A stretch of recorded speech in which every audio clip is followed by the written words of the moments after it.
For these nosy-ass town folks of that redneck ass sheriff. And I'm knowing that he got a job to do, but why should I let him start what I gotta do? Y'all crackers come round to my neighborhood, acting like it's y'all's. Got your hands all in my motherfucking draw. Yo, GA, it's me. I'm here. This just came into my recommended feed today. I tried to do a little commentary on it before work, but I was kind of like just listening to what he had to say. Kind of crazy story. I've really only watched about half of it, so let's go ahead and get on with it. This is about a deputy-involved shooting that happened recently. So let's see what Mr. Judd has to say here. I don't know, but I don't like how it suffices. That's not important to the events cuts as in the they middle occurred. So when she arrived, James was drinking. He was pacing around. Whenever she pulled in, he locked the gate behind her and told her, "You're not leaving. You're staying here." So he was holding her against her will. He brandished a .357 handgun where he pointed at her, threatened to kill her, and also threatened to kill himself. She called James's brother, Robert, and said, "Hey, I've got some problems here." Robert tried to talk to him on the phone, didn't do any good. James then gives the phone back to his ex-girlfriend, puts the gun under his chin, and shoots. Shoots himself underneath the chin and into the face. She immediately dials 911.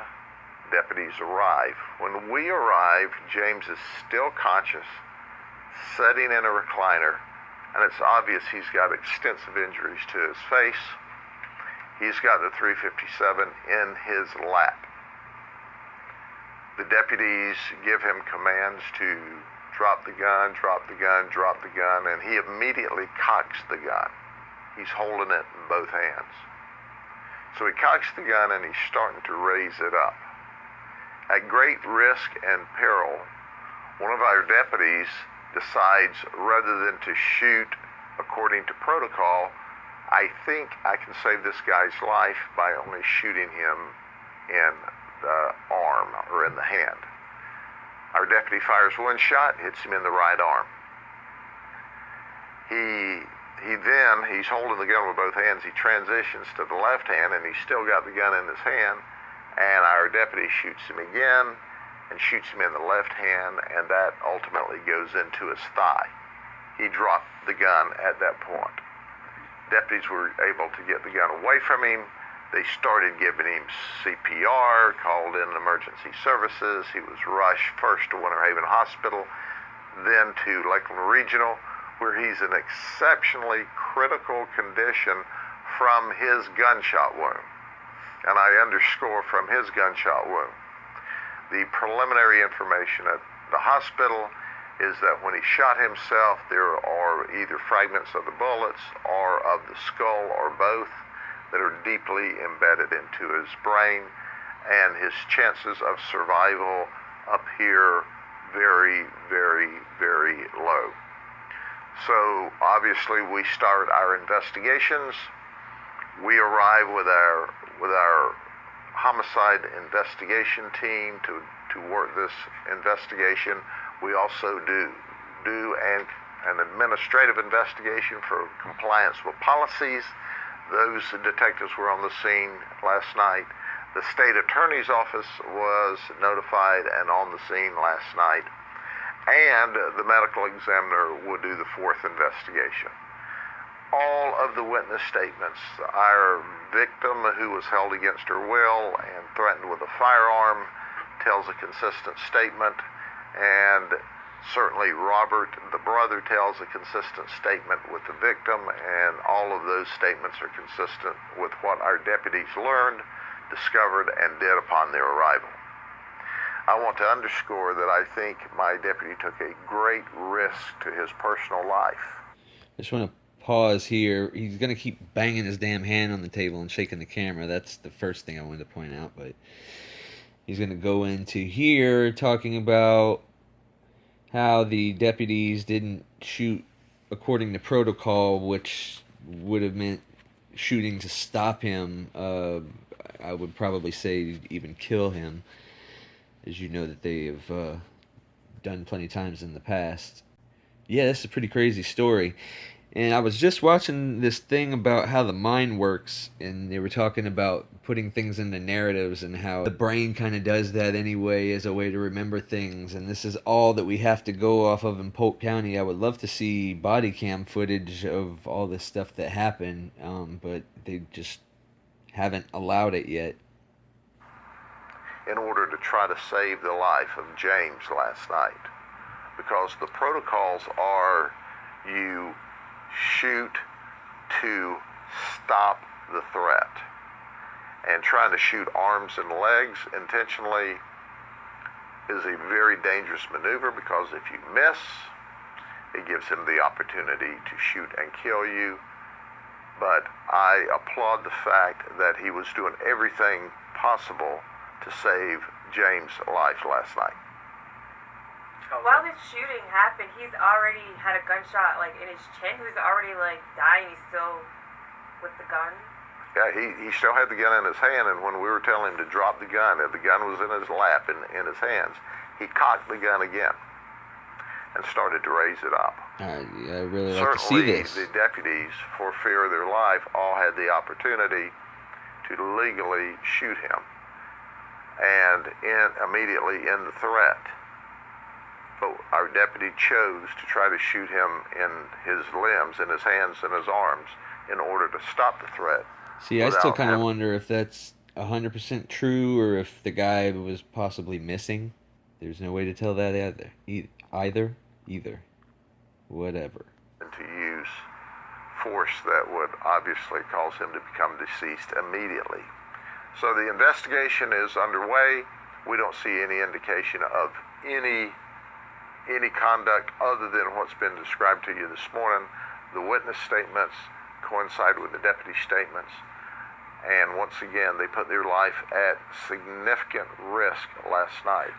How's that deputy doing, since he did take those steps to not kill this man, or try not to kill this man? How is he doing? Sure. I can tell you that he is obviously distraught. You always are. No one wants to be in this position. He will be suspended with pay, which is normal protocol, through the initial parts of the investigation, and we also mandatorily require that there is a psychological debriefing with our staff psychiatrist before he can return to work. All of that standard protocol. How long has he worked for you all? He can't, I'm not sure, we'll get that for you. He's been with us several years. He's a 77 number in here, 74 number. So he's been with us. He's not a new deputy. There were other deputies at the scene as well, but only one shot last night. Is there something, people break up all the time, and sometimes they leave property at, the exes. Is there something that the victim could have done to maybe prevent, can they get police hitting the camera? Or is there anything she could have done that maybe the outcome could have been differently here? We'll dig further into the case as our investigation goes on. Last night we were dealing only with... He reminds me of Talladega Nights, like I don't know what to do with my hands when he's talking here. The discharge of the firearm, Ricky Bobby, and the initial part of the case.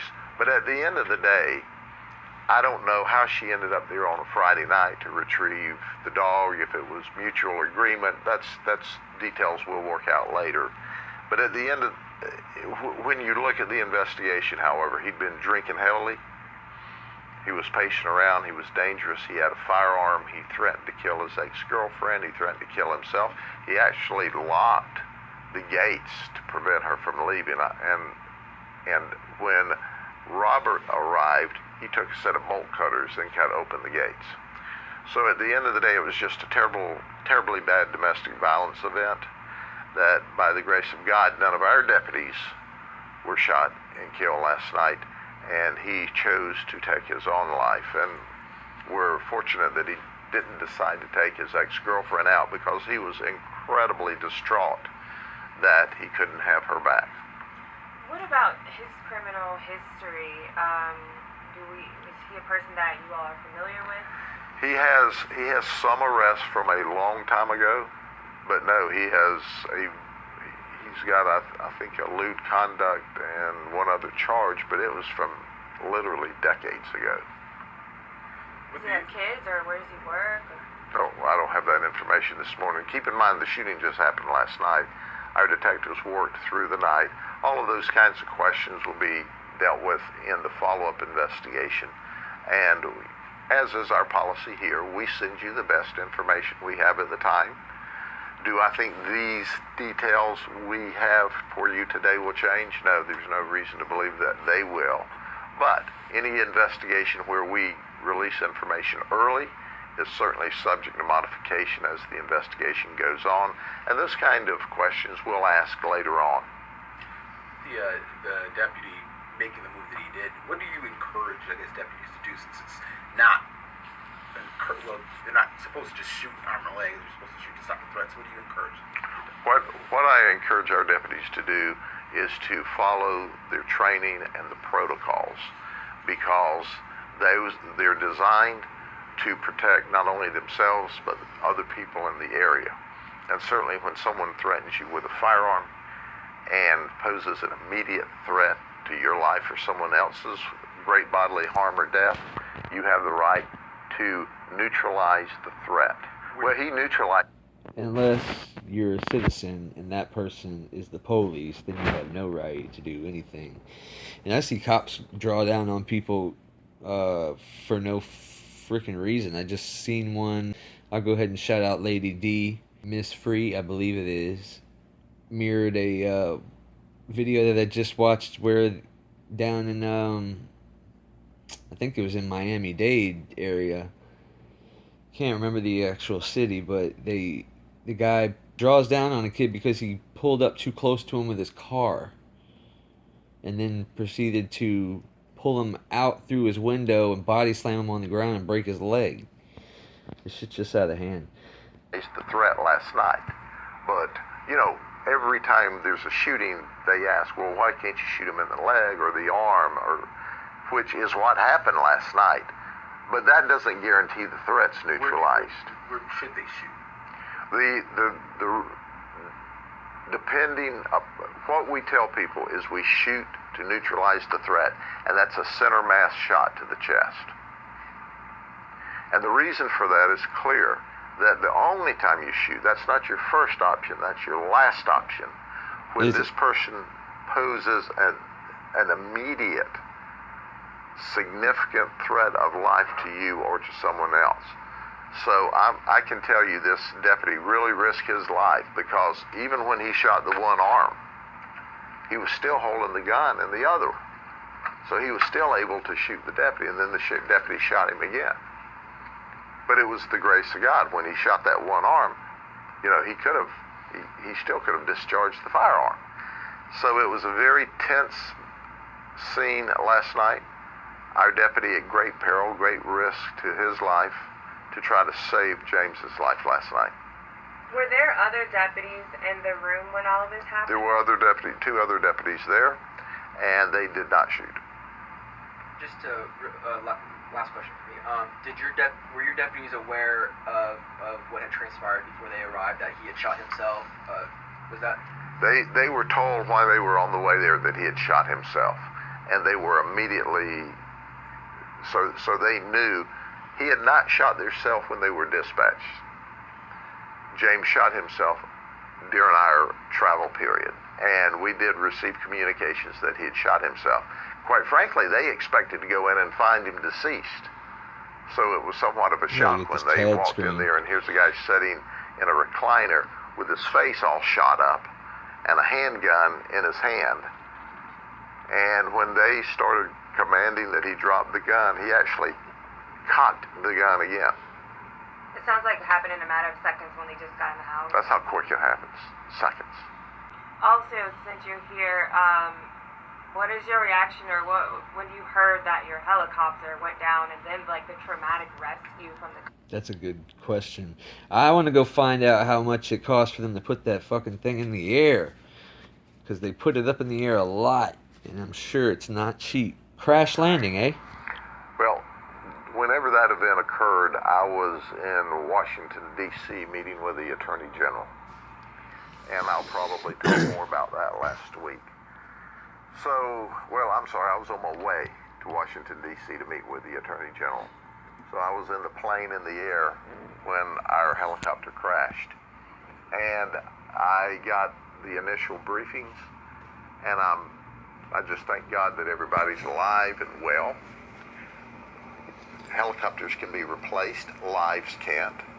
And I will get a detailed briefing. We've called in FAA and the NTSB to do parallel investigations to ours because it's an aircraft-related crash. And I appreciate the Coast Guard coming in and assisting with their heavy equipment because this is one of the events when we needed their help. I don't think I can listen to him talk anymore. It's just, I thought that was interesting. Thanks for watching, and we'll see you on the next bit of coverage, whatever it may be. Peace.